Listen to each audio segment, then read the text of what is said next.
Assalamu alaikum. I am Dr. Aisha Farhat and I am working in Ministry of Health, Saudi Arabia. Last 1 month में मैंने male infertility topic को जो है वो cover किया, जिसमें मैंने कुछ बहुत ही इम्पॉर्टेंट वीडियोस जो हैं अबाउट स्पर्म्स, उनकी जो अबनॉर्मेलिटीज़ थी, चाहे वो उनकी मोटिलिटी से रिलेटेड और नंबर ऑफ स्पर्म्स या उनकी जो अबनॉर्मल शेप से रिलेटेड इंफॉर्मेशन थी, वो मैंने आप लोगों के साथ डिस्कस की। क्योंकि स्पर्म्स से रिलेटेड जो अबनॉर्मेलिटीज़ हैं वो 90% रीज़न हैं for male infertility. In videos के बाद भी जो मुझे कुछ ऐसे मैसेजेस जो हैं वो मिले, जिनसे मुझे अंदाज़ा हुआ कि जो बिल्कुल ही बेसिक नॉलेज है, जिसे आप कह सकते हैं कि बहुत दफ़ा मैंने यूज़ किया वर्ड हार्मोन टेस्टोस्टेरोन। तो ये एक मर्दाना हार्मोन होता है जो कि मेल की लाइफ में बहुत ही ज़्यादा इम्पॉर्टेंट होता है। तो मुझे उन क्वेश्चन से ये अंदाज़ा हुआ कि ये तो बेसिक चीज़ थी जिसका मैंने ऑटोमेटिकली समझ लिया कि इसके बारे में तो लोगों को पता ही होगा। तो हमारा जो आज का टॉपिक है वो है लो टेस्टोस्टेरोन, जिसका मतलब ये है कि अगर किसी भी वजह से ये एक मेल की बॉडी में जो है वो कम सिक्रीट हो रहा है, तो इसके क्या क्या मतलब बैड इफ़ेक्ट्स जो हैं वो बॉडी पे आ सकते हैं, ये क्यों ज़रूरी है, और अगर ये कम है तो इसकी सिम्टम्स जो हैं वो क्या होंगी। और उसके साथ साथ मैं आपसे ये भी शेयर करूँगी कि ऐसी कौन सी फूड्स हैं जो कि बूस्ट अप करती हैं टेस्टोस्टेरोन लेवल को। मतलब ये कि मैं भी आपको बताऊंगी कि आप ये खा लें और आप वो खा लें, और उनके पीछे जो रीज़न होगी कि आप ये फूड जो हैं वो क्यों खाएं, मैं आपको ये भी एक्सप्लेन करूंगी। अगर अब तक आपने इस चैनल को सब्सक्राइब नहीं किया तो अब करें, बेल आइकॉन को प्रेस करें ताकि आपको मेरी आने वाली हर नई वीडियो की नोटिफिकेशन जो है वो मिलती रहे। सबसे पहले तो कुछ बहुत ही बेसिक इंफॉर्मेशन अबाउट टेस्टोस्टेरोन।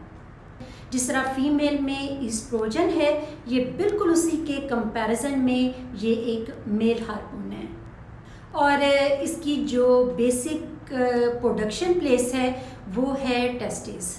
लेकिन उसमें ये प्रोड्यूस कैसे होता है, उसका ताल्लुक बनता है ब्रेन से, क्योंकि ब्रेन से ऐसे हार्मोन्स FSH, LH रिलीज़ होते हैं जो कि फर्दर मेल के रिप्रोडक्टिव सिस्टम पे जो है वो एक्ट करते हैं, और उसके नतीजे में क्या होता है कि टेस्टोस्टेरोन जो है वो प्रोड्यूस होता है। और जब वो एक नॉर्मल क्वांटिटी में बहुत ही हेल्दी वे से प्रोड्यूस होता है तो वो ऑफकोर्स एक मेल की जो फर्टिलिटी है उसको इंक्रीज़ कर देता है, और उसके साथ साथ उसकी जो एक हेल्दी जो लाइफ है उसको भी मेंटेन रखता है।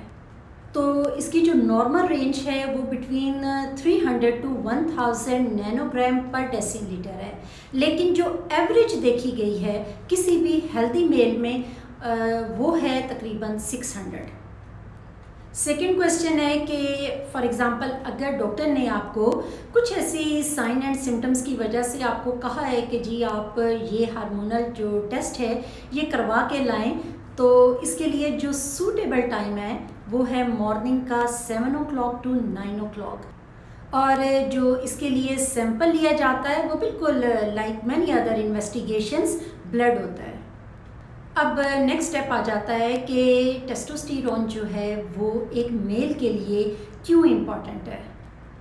इसके आंसर को मैं डिवाइड करूँगी 2 कैटेगरीज में।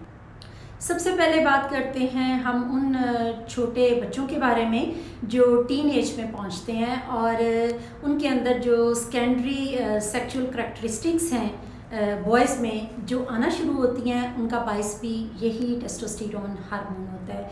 और अब वो चेंजेस होती किस तरह की हैं, मतलब ये कि उनकी आवाज़ जो है वो डीप होना शुरू हो जाती है, उसके साथ साथ उनकी जो हेयर ग्रोथ है उनके फेस पे, उनकी बॉडी में वो ज़्यादा होना शुरू हो जाती है, प्लस मसल मैस जो है वो, और उसके साथ साथ जो बोन डेवलपमेंट है, इन सब चीज़ों के भी स्ट्रॉन्ग होने में इस हार्मोन का बहुत इम्पॉर्टेंट रोल है। और उसके साथ इनकी पिनाइल लेंथ है, ये इसकी जो डेवलपमेंट वगैरह है, ये सब कुछ भी इसी हार्मोन की वजह से पॉसिबल है। सो अगर आपकी बेबी बॉयज़ में इस एज में हार्मोन की डेफिशिएंसी हो जाती है तो फिर बहुत सारी प्रॉब्लम जो हैं उसे फ्यूचर में फेस करनी पड़ सकती हैं। इसलिए अपने बच्चों का इस एज में ख़ास तौर पे ख्याल रखें और उनको ऑब्ज़र्व करें कि उनके अंदर ये सारी चेंजेस जो हैं with the passage of time आ रही हैं या नहीं आ रही, और अगर ये डिले हो रही हैं तो फौरी तौर पे किसी बहुत ही अच्छे जो एंड्रोलॉजिस्ट वगैरह हैं उनसे कांटेक्ट करें। अब बात कर लेते हैं ऐसे लोगों के बारे में जो यंग हैं, वेदर दे आर सिंगल और मैरिड। तो उनके लिए भी उनकी जो रिप्रोडक्टिव लाइफ है, ख़ास तौर पे अगर वो मैरिड हैं, क्योंकि हम रिलेट कर रहे हैं इस टॉपिक को मेल इनफर्टिलिटी के साथ, तो उसमें इनका बहुत ही इम्पॉर्टेंट रोल है। फॉर एग्ज़ाम्पल ऐसे लोग जो ये कहते हैं जी हमारी जो सीमन की क्वांटिटी है वो बहुत कम है, तो उसकी रीज़न भी ये लो टेस्टोस्टेरोन लेवल है। प्लस जब उनकी ये कंप्लेन होती है कि जी ये सीमन जो है ये बिल्कुल गाढ़ा नहीं है, ये मतलब बहुत ही ज़्यादा पतला है, तो उसकी रीज़न भी इसकी कमी है। उसके साथ साथ अगर उनमें सेक्सुअल डिसफंक्शंस हैं जिसमें इरेक्टाइल डिसफंक्शन है या प्रीमेच्योर एजैकुलेशन है और इस तरह की दूसरी जो प्रॉब्लम्स आ रही हैं, इनमें भी लो टेस्टोस्टेरोन का वेरी इंपॉर्टेंट रोल। अब नेक्स्ट क्वेश्चन जो ऑटोमेटिकली माइंड में आता है वो ये है कि लो लेवल ऑफ टेस्टोस्टेरोन की क्या वजूहात हो सकती हैं। तो इसका आंसर जो है वो बहुत ही सिंपल है। जैसा कि मैंने आपको पहले डिफरेंट वीडियोस में बहुत ही डिटेल से एक्सप्लेन किया है और अभी भी आपको बताया है कि रिप्रोडक्टिव सिस्टम का डायरेक्ट जो ताल्लुक है वो ब्रेन के साथ है। अगर ब्रेन में पिट्यूटरी ग्लैंड में जहाँ से ये हार्मोन्स जो हैं वो सिक्रीट होते हैं उनमें किसी किस्म की कोई प्रॉब्लम आ गई है, वो इन हार्मोन्स को जो है वो सिक्रीट नहीं कर पा रहे due to any surgery, trauma, anything, तो भी मसला हो जाएगा। ऑफ कोर्स इसमें कमी आ जाएगी।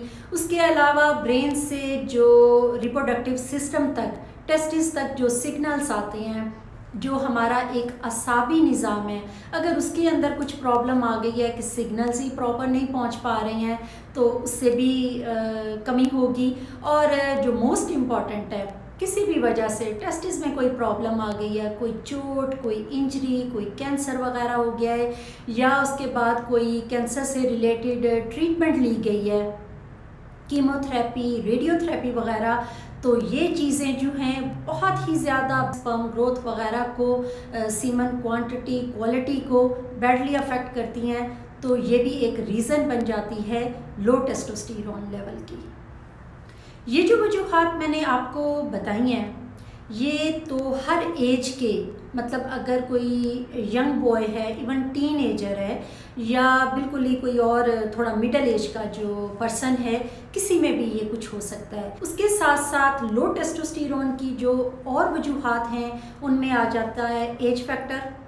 जैसे जैसे एज बढ़ती है उसके साथ साथ जो है इसका लेवल जो है वो कम होना शुरू हो जाता है। सेकंड नंबर पे आ जाता है बहुत सारी chronic diseases, liver, kidney, diabetes वगैरह। नंबर 3 कि वो तमाम मेडिकेशन जो हम इन क्रोनिक डिजीज़ेज़ को कंट्रोल करने के लिए इस्तेमाल कर रहे हैं, रेगुलर बेसिस पे ले रहे हैं, ये भी इसके लेवल को अफेक्ट कर रही हैं।